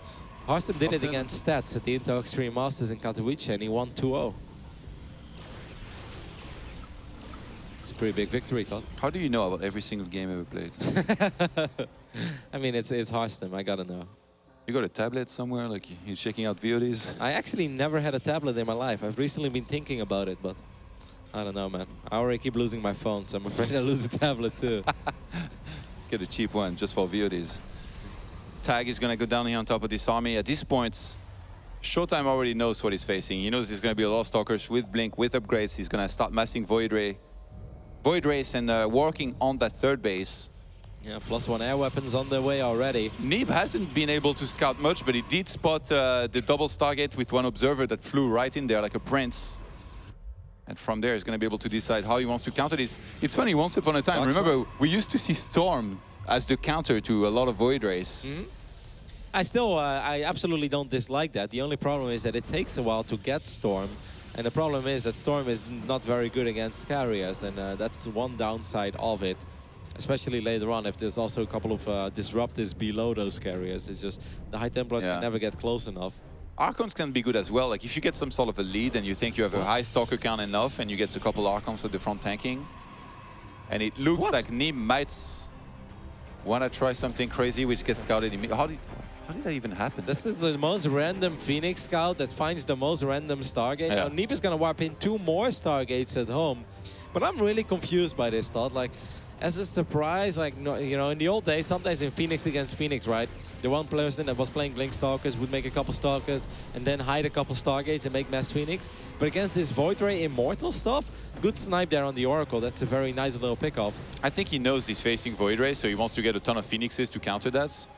Before that, he's gonna be the one with the initiative because he's got the more mobile army with the Blink Stalkers. And I think Neeb realizes that he's expanding faster than ShoWTimE right now. In which case, then you can catch back up on the air control if you do that. Yeah, you think he's going to make Phoenixes out of the Stargates? That'd be sick. Shouldn't he? I don't hate it. Yeah. Wow, that's cool. That's really quite cool. I mean, you're right. I mean, Phoenix are pretty damn good against Void Rays. And of course... But you need to have a crazy amount of them. Yeah, yeah. And he can lift stuff on the ground as well. Yeah. You could potentially lift the Disruptor. You could lift the Immortal. So, okay, here's what Neeb's doing. He's getting a ton of Phoenixes to overwhelm the air army of his opponent, and he's going to get a ton of charge loss on the ground, maybe even some Archons to overwhelm the grounds. Fleet Beacon is on the way, though, so you could say that Neeb is going to be on the clock. But Phoenix is built quite fast, so it really doesn't take that long before you can surprise your opponent with 8 or 10 Phoenix. There goes Stargate number 3, and with that Fleet Beacon halfway done, we are minutes away from the first carriers. And the moment that carriers are out, I mean, this party gets ruined because Phoenix is pretty good against Void Rays, terrible against carriers. Remember that carriers take a long time to get out on the map, though. And taking that gold base, actually, I think it's really cool by Neeb. Not only is he going to have a much better income than if he took a regular base, but I think there is a chance ShoWTimE is going to miss that for a little bit and not realize he's facing a gold base. And I think that Neeb's only on 3 bases. Well, oh, Void Ray gets caught here. How did that even happen? I think that Void Ray was patrolling maybe for a Warp Prism, or it was just a miss rally. But that's surprise, surprise, Phoenixes. Now it's been revealed. I mean, there's multiple cannons here, and of course you can't forget about the Mothership Core that could potentially Photon Overcharge as well. It's a bizarre game, Todd. It's going to be a bizarre timing. Now we see Neeb actually going up to the big Mothership and getting Phoenix range. Upon realizing that he was up against Phoenixes, I'm surprised that ShoWTimE doesn't go to Phoenixes himself. He's like, you know what? I'm still going to go for carriers anyway. Carriers are super good against Phoenix, though. Like, they have so much HP. Phoenixes just don't do that much because carriers have quite a bit of armor. If you get an armor upgrade... Yeah, but...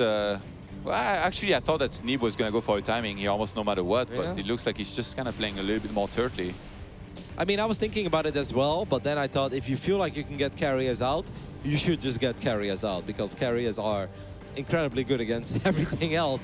Other than, you could say, Tempest to some degree, but, you know... If you feel like you can get carriers out, you should get carriers out. Roddy 2017. Yeah, they're pretty good, Todd. They are pretty good. You can just ask the other racers. I mean, Terran will be like, oh, carriers not that good. I made Marines. Zork players will, in general, tell you that carriers are indeed pretty good. And so will most Protoss players. ShoWTimE hadn't spotted that gold base yet. He's not going to see that one base at the top side. He probably can guess right now that there must be a gold base in there. And Neeb trying to counter this army with a ton of gateway units plus Phoenixes. Yeah, it's I've seen that fail a lot of times. Me too. But it's Neeb, and he's expanding faster, and is there a Robo Bay for ShoWTimE? Because I know he has a robotics facility, and he does have a Robo Bay. I really wouldn't mind to see a Disruptor or two, but I guess it's much more important for ShoWTimE to just get his carriers out. Here we go, this awkward army of Neeb. This feels like I'm watching a campaign army, Todd. It's like 12 Zealots, 1 Immortal, 4 Archons, 9 Stalkers, 7 Phoenix, a couple of Sentries, and a Mothership. Like, what is this build?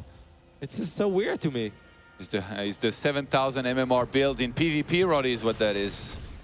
I mean, there are you need to have 7,000 MMR to understand it. We should be so lucky to witness it. The Mothership is almost done for ShoWTimE as well. He's got a couple carriers out. We do have Anti-Impulse Crystals, but Phoenixes are really not that good against carriers. I've tried it in the past, Todd. They're kind of derpy. It just takes forever to kill our carrier. This is what Neeb has been aiming for, basically. You max out way earlier than your opponent because you've been expanding faster and only making gateway units. You know that carriers take a long time to get out on the map. And not only like you build a bank behind this thanks to the gold and his better economy, he's basically going to attack and remax way faster straight into the fight with the Warp Prism that he's got with this here. This has to work now though, because if ShoWTimE holds on and has enough carriers left over, he can't really lose anymore. Don't forget, this is a battle of the observers as well. Neeb just lost his observer. Does he have another one here?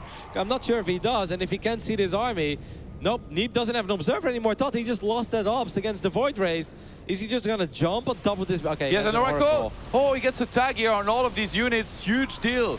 There's no pylons here except for one for ShoWTimE to help and defend with the overcharge. Blink forward here is going to be used for Neeb. There's a couple units on the ground here really helping for ShoWTimE. This Void Race going to town on all of these units. They're doing more damage than to that Leviathan, that's for damn sure. Yep, the only problem is that most of the carriers have lost almost all of their interceptors, but obviously ShoWTimE can buy some time. Prismatic alignment has run out though. Maybe this is the moment for Neeb.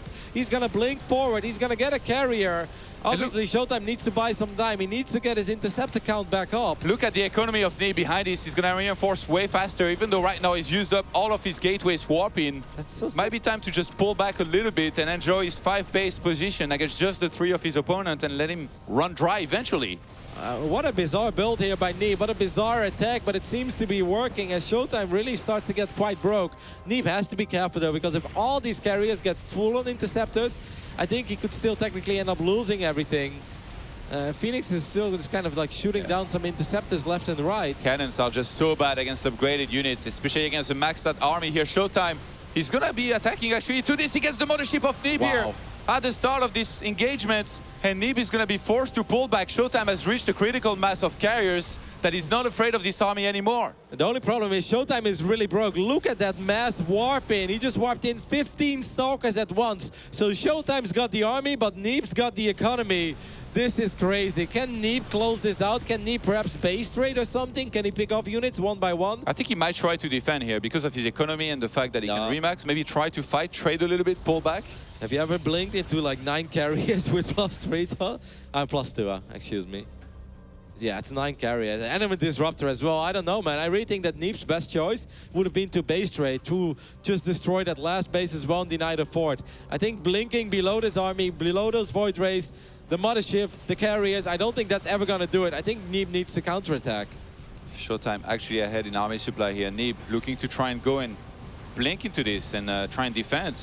There's really not that much on the ground here for ShoWTimE to help with this. It's mostly the carriers, but they're pretty strong. Here we go. Neeb gonna blink right in there, targeting fire. All of these units immediately. There's these Archons helping against the interceptors as well. ShoWTimE just recalls. I think ShoWTimE panicked there for a little bit because all of the interceptors were quite clumped up and the Archons were getting a couple of good volleys off. That was really good for him. He killed 13 probes, 1 base, and got out. Didn't lose a single carrier. Yep, but he did lose a bunch of interceptors and he is a little bit broke. Look at his bank. This is not the old carrier thought. They cost money again. But he's got 82 interceptors. Yeah. I don't know. I still don't think that this is something that Neeb can attack into. Defender's advantage is different. But blinking into all these carriers... Oh, there's no prismatic alignment here for a little bit. But these Stalkers wasting a lot of time here fighting these interceptors. This is what you were talking about. It's just so hard to win with gateway units against this many carriers. And ShoWTimE is cleaning up. Neeb doesn't even have that much of a bank here behind this, and the depths across the map are gonna wreck his mineral line as well here. If ShoWTimE wants to target. Yep, Neeb is rich, but the moment you wipe in 15 Stalkers at once, you burn through that bank quite quickly. GG! ShoWTimE wins with the Sky Toss build on Undergrounds. Pretty sick game, Todd. Didn't Neeb have a Templar Archives to try and feed back the mothership? Yeah. Why didn't he? I'm not sure. But we didn't see that. I was thinking about that once as well. I think he thought he could take the fight, and he probably did. Actually, I didn't take in consideration that ShoWTimE could recall with this. I thought he kind of had to commit to the fight, so I was like, he's going to fight. Yeah, and then whoever wins, wins. ShoWTime's like, you know what? I've killed the base, I killed a lot of probes. Let me just get out of there, and I'll be back later. I'll force you to attack. I actually think that ShoWTimE was willing to really commit to the fight there. I think until the moment he saw how his interceptors were clumping up a lot, and there were a couple of Archons right next to each other. And every now and then, it's kind of random how those shots work. But sometimes you just lose almost all your interceptors at once, and you're like, oh my god, okay, this is going to be bad. So I think the moment he saw he lost more than half of his interceptors, he's like, let me just recall out.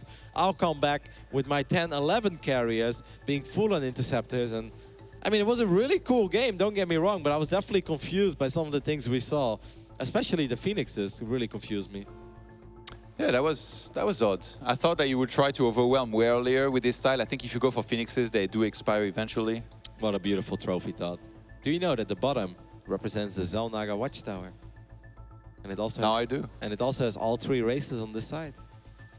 Protoss, Terran, and Zerg. And then the other side is WCS Austin. Nothing's missing, right? Except a cheeky diamond maybe somewhere. Now, that's a sick trophy right there. I like it. I would love to have it on my trophy case if only I could play this game decently. Once upon a time, we had a similar trophy.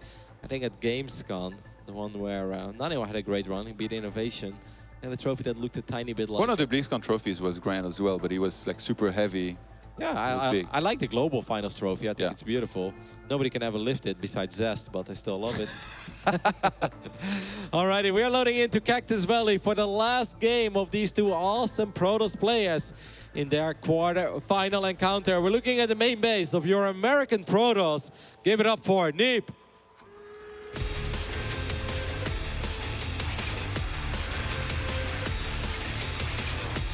His opponent, he hasn't said his last word yet. Brought it back in the last game, playing as the Red Protoss. It's Arma Team's ShoWTimE.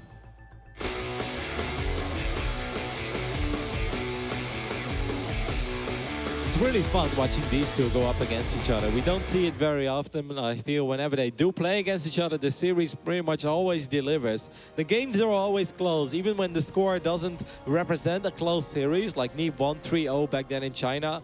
All those games were quite close. And this series so far, I think, has been incredibly close. Yeah, it's really delivered here between these two. Neeb going for a wall off here on Cactus Valley. ShoWTimE did not. I mean, he's going for a wall, but not at the ramp.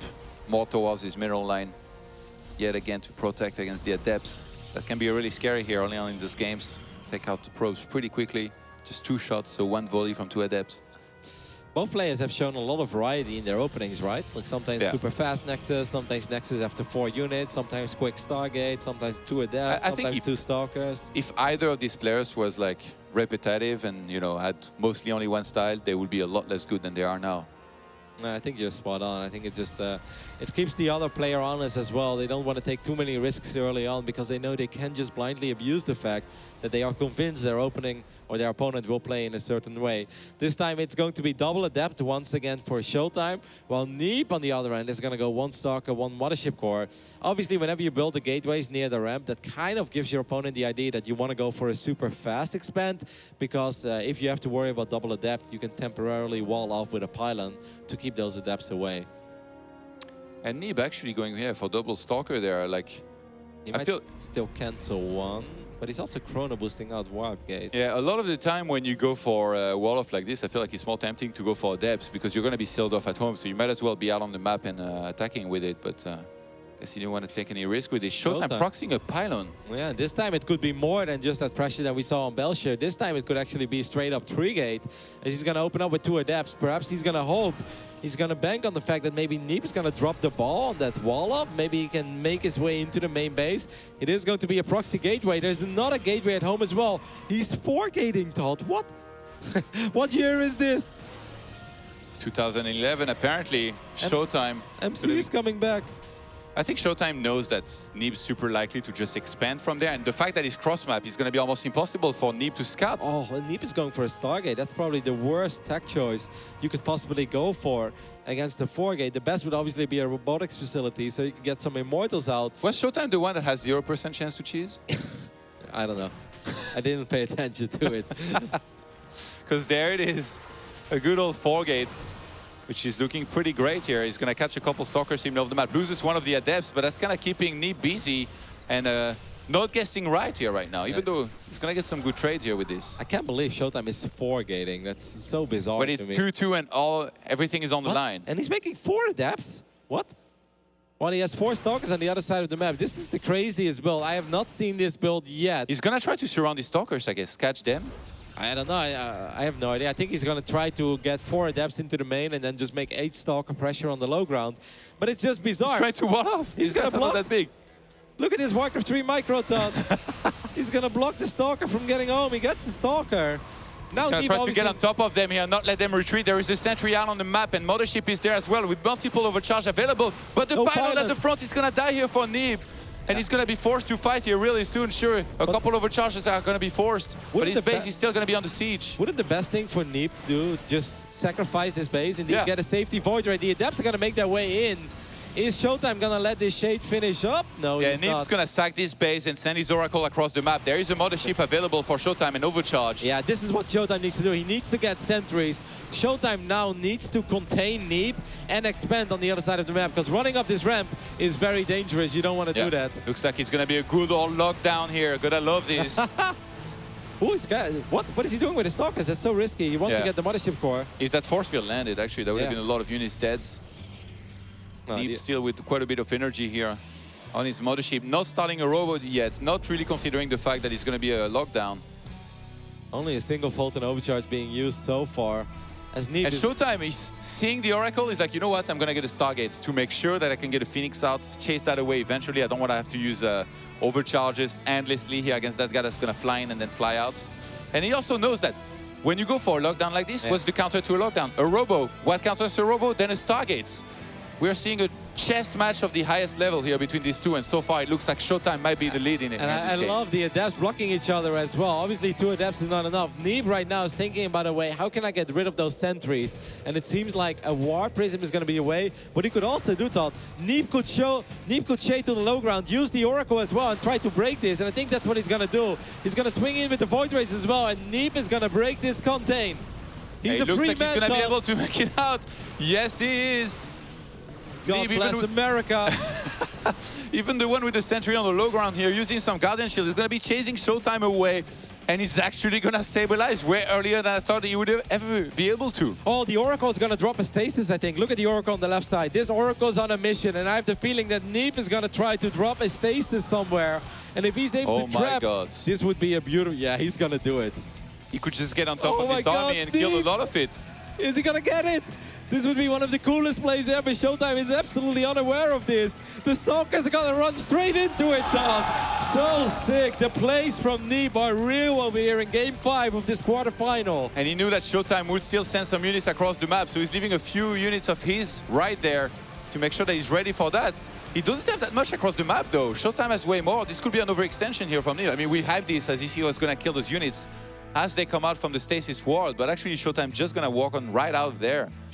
The Phoenixes, though, those Phoenixes are going to be so good. He's going to force, well, I mean, I don't think he's going to be too unhappy, but Neeb is basically going to go into Blink from there, and we might have a normal game, but it looks like they still both want to be super aggressive. Yeah. ShoWTimE sees the army out of position, he's like, you know what? It's my turn to attack. And the Observer misses his army moving out, so this is actually super risky. Neeb has one thing going for himself, and that is the worker advantage. And he has quadruple overcharge, by the way. But this is so bizarre by ShoWTimE as well, because he doesn't have any way to reinforce his army, so he has to be super careful. He's gonna let this shit... Oh, I thought he was gonna finish. Should have, maybe. Yeah. There's no pylon there. You saw Neeb even activated Pulsar Beam there, because he was convinced. He was like, yeah, that's a good moment to let the Shade finish, so obviously ShoWTimE is gonna do that. Second Stargate for ShoWTimE. Yeah. And a robo as well. Another attempt at mass air? It's very similar to what we saw last game, except the fact that I think this time Neeb is going to have a much better time in pressuring this, and Neeb has a better economy early on. And except the time, it's been the craziest game that we've seen in a while as well since the start. The 4-gate contain, I love it. And Neeb broke out so easily. I'm shocked, actually. Like, this is just so hard to break out of if you don't do this right, but Neeb did this just right. You can't contain an American in Texas, Todd. There is way too much freedom over here. An easy breakout with multiple Void Rays. The 2 Void Rays from the intro, man. Here they are yet again, this time being useful. They've been working on Leviathan for a while.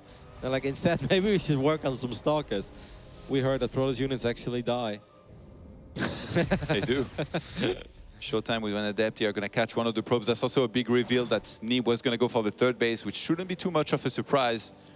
Scouting capability here, very limited from both players, but Neeb has a sentry that's building up on energy now. He's even got 2. I guess they've both got... They got observers on the map. It's so close. I mean, it's dead. Even worker-wise, they're both on 2 bases. Obviously, the main bases are going to run dry. Ooh, Templar Archives from Neeb, even before he knows about the Mass Phoenix. I like this a lot, not just because we indeed see multiple Phoenixes and feedback is fantastic. But like, I love Phoenix, though, but I feel the power of Phoenix is in low economy games. Is in keeping your opponent honest, is in keeping the army small. The more probes are out there, the less effective that Phoenix Harass becomes. That is a lot of Phoenixes, though. So Neeb, who's going to see this now for the first time after he lost his Oracle, is probably going to end up losing a whole bunch of probes. But now the big question is he going to counterattack? I don't think so. I think he's just looking to try and defend. Mothership Core on one of those bases. Stalkers for the main. He has to be very careful. He warped in High Templars. Feedback is great, don't get me wrong, but you cannot afford to lose High Templars. They're in the middle of a lot of pylons, so I think he will be fine. But that third base is a little bit exposed. No probes have been transferred there yet, so he's fine. And behind this, we see Void Rays that are going to be straight, I think. Oh, actually, did he cancel the Fleet Beacon? Yeah, it's Twilight and Forge. I didn't see a Fleet Beacon. Did he warp one in? I think he did, yeah. I did. Okay. Maybe I just hallucinated. Phoenix is going to swing in for the first time. Couple of feedbacks will land. Multiple feedbacks lands, actually. Yeah. 5 probes go down, but that was really not as good for ShoWTimE, I think, as it looked. I mean, getting 5 workers is awesome, but he lost all of his energy, and his entire trick has been revealed. When I saw the Phoenixes at first with as much energy as they had, I was like, oh, 20 probes dead. But turned out it was only 5, and those Phoenixes took quite a bit of damage. I think behind these glaives and +1 for ShoWTimE there. And he's still making Void Rays. It almost feels that ShoWTimE feels that he cannot do the same thing as last time, as he would just die against an attack. And I think he's anticipating a big gateway attack from Neeb. The counter to this army that ShoWTimE is making is Archons, right? Yep. The thing is, in this game, because Neeb is still losing a lot of walkers there, he can't really get that many Archons, can he? No, but he's still going to go for it soon. ShoWTimE is just going to do the same thing as well, because ShoWTimE knows that Neeb is going to go for that attack, because he thinks that Neeb is probably under the pressure. He's going to face a similar army to what he did last game. Yeah. So Neeb, this is so sick. The mind games are unreal. Yeah. ShoWTimE is like, I know what you're thinking, but I'm not actually doing what you think I'm doing. So I'm going to do what I think is really good, that you think is good against what I'm not doing. It's so deep, though. I don't know how you just did this. It's Inception. It's Leonardo DiCaprio playing StarCraft. ShoWTimE's pretty Get more than 1 Oscar for this. Neeb gonna fly right out of there. Dark Shrine now going down for Neeb. 57 against 56 workers, but a bigger army for a ShoWTimE, but a slight upgrade advantage for Neeb. Can it be any more even? Now Neeb is going to scout as well with his hallucinated Phoenixes, and I think the moment he sees there is no Fleet Beacon, there are no carriers, Neeb is like, well, that changes everything. That means I don't have to attack, and maybe we're going to see some Disruptors after all. But there's still a good chance they're going to test the waters with all their adapts and their upgrades and all their gateway units. Yeah. But attacking is hard, man. Attacking is hard in StarCraft always. And in PvP, well, it's no different. It's huge that ShoWTimE was able to spot the Dark Shrine, by the way, because DT drop is one of those ways where you can really get ahead in this kind of game. But now ShoWTimE is adding on extra cannons. He's getting 2 per mineral line in his main and his natural and third base. The mind games, though, I love it. Yeah. He's like, you scouted my Dark Shrine, you're going to waste a bunch of money on cannons, that's fine. And he scouted some of the cannons. He saw the 2 going up on the natural. He's like, you know what, DTs are going to be useless. Even though that's a cheap building, I'm going to salvage that, cancel it, and go into more Archons instead, take my 4th base and play standard. I mean, look how even the game is, though. They're dead even at the supply. I know you were looking at it. I'm always. Now we see the Robo Bay being wiped in, as Neeb is probably like, well, this is just getting awkward. I don't think I want to attack you if you're doing the same thing as I'm doing. Another move out from ShoWTimE without a War Prism. That always surprises me. It's almost done, though. It just popped. So he's going to rally it across the map. How many gateways are we looking at? Oh, the Phoenix is at the bottom. Don't go in. How many gateways does ShoWTimE have? 8. It's 8 against 8. It's going to be hard, man. Void Rays are good, but so are Archons. Oh, the army? Whoa, what? Whoa, whoa, whoa. The Archon's a little bit out of position. One Archon is probably going to get picked off here almost immediately. Mothership's going to move in position here. Damn, to overcharge game. Neeb. What a series start. How evenly matched are these two? This is ridiculous. If they're evenly matched enough, this may be a draw even. It's going to be hard. They don't happen super often in PvP. First Disruptor is on the way for Neeb. One Disruptor can change everything already. Don't forget about these stasis wards that we have over here. Yeah, he's going to buy time, I think, with Overcharge. He needs to keep an eye on this army. I wonder if... Yeah, okay, I think he knows. He's moving a little bit towards the right-hand side. He has a Stalker on the left-hand side. There's no need for ShoWTimE to take a crazy, silly fight here, as he's also getting his second Robo and the Robotics Bay. Man, well, he's probably confident having these Phoenixes. He knows that Disruptors are not as much of a threat. He's the one with the Void Race as well. He's got a War Prism to reinforce. It's hard to live, though, against that many Stalkers and Archons. So he's going to swing them into the main once again, get 6 more workers. Why not? It's hard to live. Good thing he has 7k MMR, man. And he went to the gym yesterday morning, right? He went to the gym every day. Every day since I've been there, I went to the gym twice. I saw him there twice. And this morning, I go to the lobby to come here for our call time. Where was he going? The gym. ShoWTimE never misses a day. He never misses leg day either. Strong in-game and out-of-game. Good forward blink there. He's going to get the Warp Prism.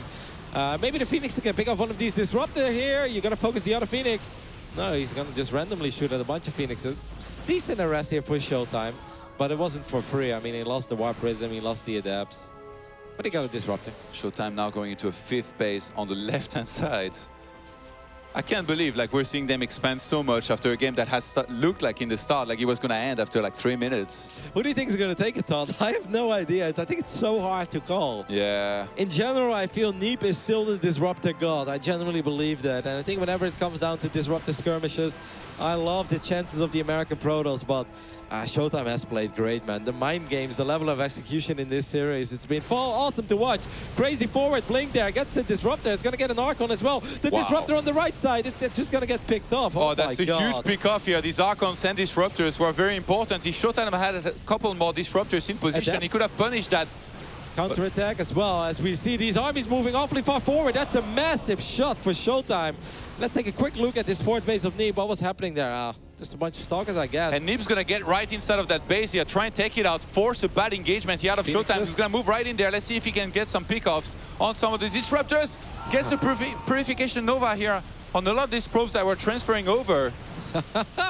45 workers left for ShoWTimE, 59 left for Neeb. Both players are on 4 bases again. Did Neeb ever see that base on 9 o'clock? No, he didn't.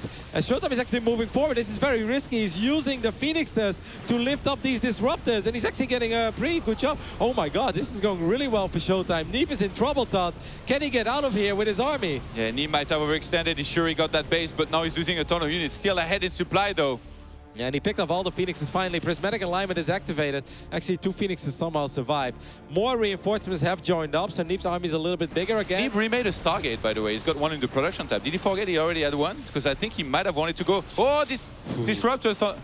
They were not there on purpose, I think, from behind, but he might actually try and use that to get a big detonation. ShoWTimE is chasing, and he's picking off all these Immortals. Those are some very important pickups there. Oh, he finds the Disruptor coming from behind here, the ShoWTimE. This game has just been turned upside down. ShoWTimE has picked up so many expensive units in the last minute of this game, and suddenly Neeb is the one who's in quite a bit of trouble. ShoWTimE has 7 Disruptors to 4 right now. I don't care how good you are with Disruptors. These are overwhelming numbers. If he can make Neeb miss, he might be in a position here where we can close things out. Damn, those Void Rays have been super useful. Where is the Disruptor shot, though? And it will connect with a couple of Adapts. But at the same time, the same thing will happen for ShoWTimE. Can Neeb get himself in a position to defend this base? The Immortals are low on HP, but they all stay alive. That's one brave Void Ray here. Gonna get punished right away. The micro and the dance is insane. One Disruptor comes in from the north side.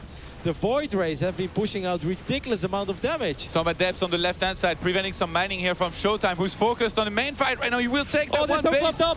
Oh, that could have been so much worse. That was like 1 inch away, 1 pixel from 3 or 4 dead Disruptors. Phoenix is moving forward again.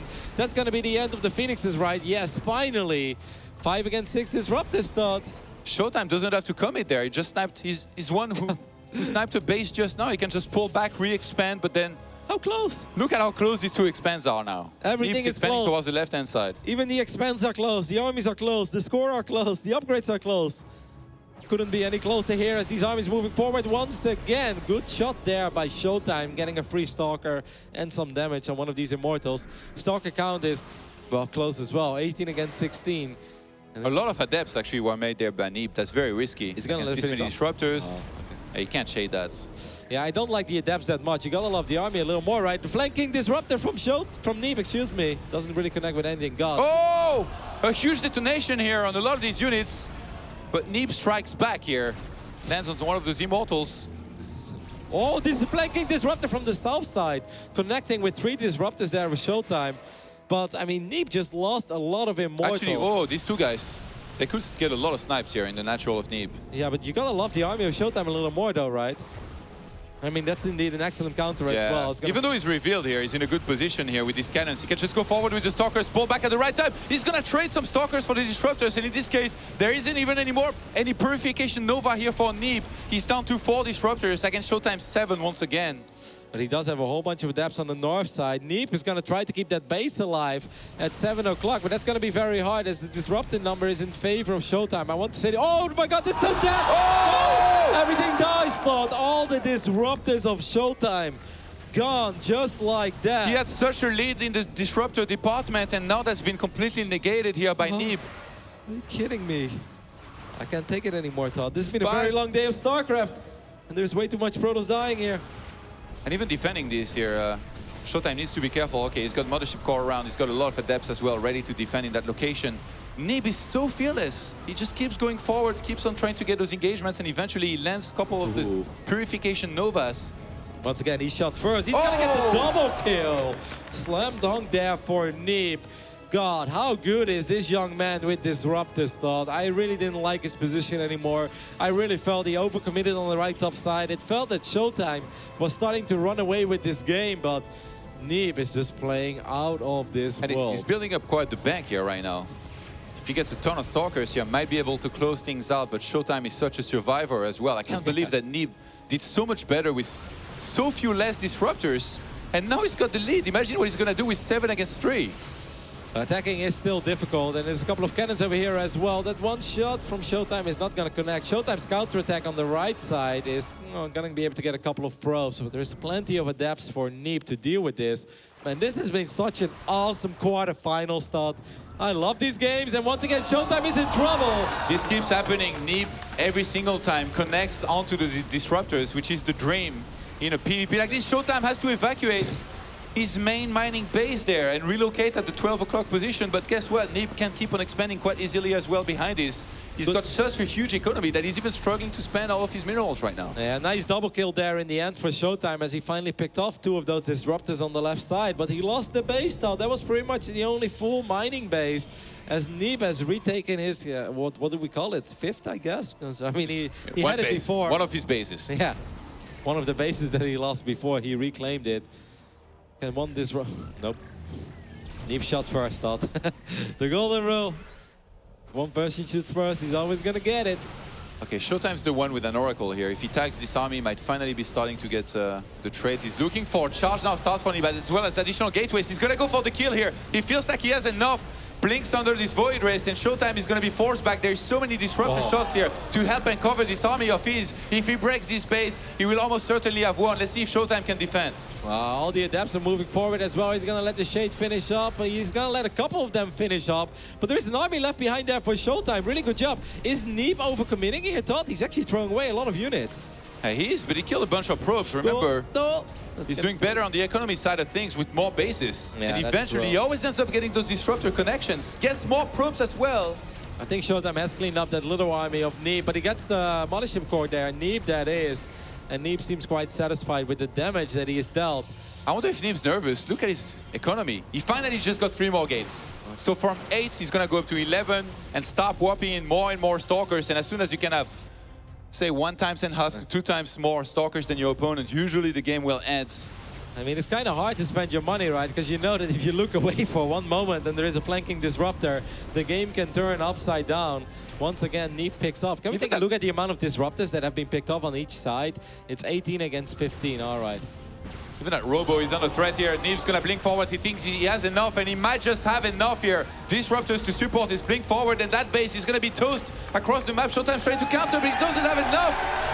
Neeb advances on to the semi-finals here after an epic series against ShoWTimE. Earning himself the title of best foreign Protoss right now, and cementing himself as one of the favorites here in this tournament. Once again, showing that impeccable disruptor display. I love it when these two go up against each other. As a Protoss player, do you remember the days that people used to complain about PvP, that PvP wasn't fun to watch, that it wasn't exciting, that it was one-dimensional? This series had it all. What an amazing quarterfinals, and what a performance by this young man who's on this stage with Smix. Smix, take it away. Thank you so much, Rotterdam. Congratulations, Neeb. That was an amazing PvP series for all of us to watch. Now you're one step closer to that grand finals. And how much more satisfying is it not just to make it to the semifinals, but to also do so by defeating ShoWTimE, an amazing player? It feels really great because I haven't been doing too good in PvP, so a win like that really boosts my confidence, I think, going further into the tournament. In a previous interview I did with you, when I asked you who you thought some strong players in this tournament were, you named Serral and ShoWTimE, and now both of those guys are out. So how are you feeling about your chances now? I think Major is actually playing better than I thought he would be, so it's not like it got any easier because Cyril's out. I think Major is just as good. Well, obviously, we need to talk about this series. There's so much action to talk about, but let's just hone in on Honor Grounds because that map from the beginning to the end was just action-packed, so much to look at and talk about. But walk us through what happened from your perspective. On Honor Grounds? Yeah. I just decided to go Nexus first because I wanted to mix it up a little bit. And then he went Air, which makes the game pretty boring, I think, because it's just like one big attack or like you try to go Air yourself and hope they don't attack or something like that. So I was just gonna do a Phoenix transition so he couldn't go Disruptors and then do a +3 timing. And I think I did it pretty well. Like I looked at the income graph afterwards and I was really far ahead the entire game, but I forgot to make an Oracle so I couldn't see his army. So I couldn't actually attack into his third base after killing his fourth. So like my army just couldn't go into the late game that well against Mass Error. And obviously in that last map, you were able to take that map to win that whole series. So it was just so crazy. Can you try to explain what happened? The last game, just everything seemed to go very wrong for me. Like he did the one base all in. I didn't have anything to scout his natural with. And then he contained me for a while, and then he went Stargate, so he got ahead. And then his Phoenix seemed to pick off every single unit I sent out on the map. But I still just prolonged it and got it out to the Disruptor stage, which I'm very confident in. So I was pretty happy with that. But I think he could have played Mass Error. But I was really happy when I saw that he had a Robo Bay and he wasn't making any more Vardays. Now, last question for you. I know that Major is your next opponent. I was looking at your PVT lately, and you've been beating players like Alive, Keen, and of course, Thermal, one of the best EU Terrans out there. So how confident are you personally? I'm pretty confident in my PvT, but I lost against Kalizer in the group stages. I think he played well, though, so it's not too bad. But Major's, again, been playing really well recently, better than I expected, so I don't think it'll be easy. I'm confident, but and it's also hard to play against Terran in tournaments, because you're just sitting back and taking everything that the Terran attacks you with, and it gets very stressful. Well, without a doubt, I'm sure this audience is so happy to see you advance. So congratulations again, Neeb. And with that, it'll be our American hope moving on to the semifinal.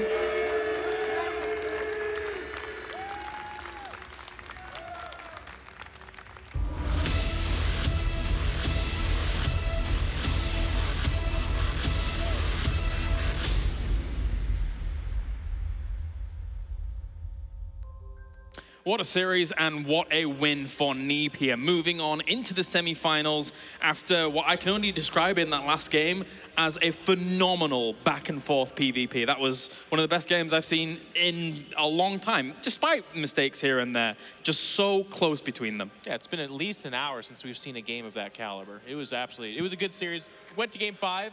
We've had 3 of them go to game 5 in a row, which is quite the treat. It's stressful on the players. You can hear that on Neeb. They're like, what do you think about playing against Special? He's like, well, it's really hard playing against Terran. It's going to be very stressful. More of the same. All these matches have been really close. It was an awesome series to watch. We had some really sick games today across the board, but I mean, I'm so happy to be able to see Neeb step back, especially after all the ridicule that he's gotten from people being like, oh, maybe he still doesn't have it in him, you know, but you know, has he fallen off the wagon? But he very strong showing in a very close, very awesome series. Also, obviously, big kudos to ShoWTimE for giving such a fight. Yeah, definitely. That last 15 minutes in that last game was just constant back and forth overall. But for now, we can check in with the brackets and see what is going on here, as we do have one more series to go. As we'll check in with the round of 8, and we have Kelazor versus Nurtio going to be going up against one another. Off the stream, we did have Cham unfortunately falling to True in a ZVZ, so True has found his way on into the round of 4 as well. Any surprises there for you guys? True's the bigger name there. It was an awesome run by Cham, and he's had a few good runs lately. So again, I feel like he falls into that category we've been saying a lot here of a player that's starting to make a name for themselves. This is a great run they can be proud of. Yeah, just, I mean, True definitely seemed, I thought he would be a little bit weaker coming into this tournament, and he's shown up. Surprised me. Well done, well done. Okay, so it looks like we're going to go to a short break, and when we are back, it is going to be our final series of the day to determine who is going to be moving into the round of 4. Don't go anywhere for more WCS action.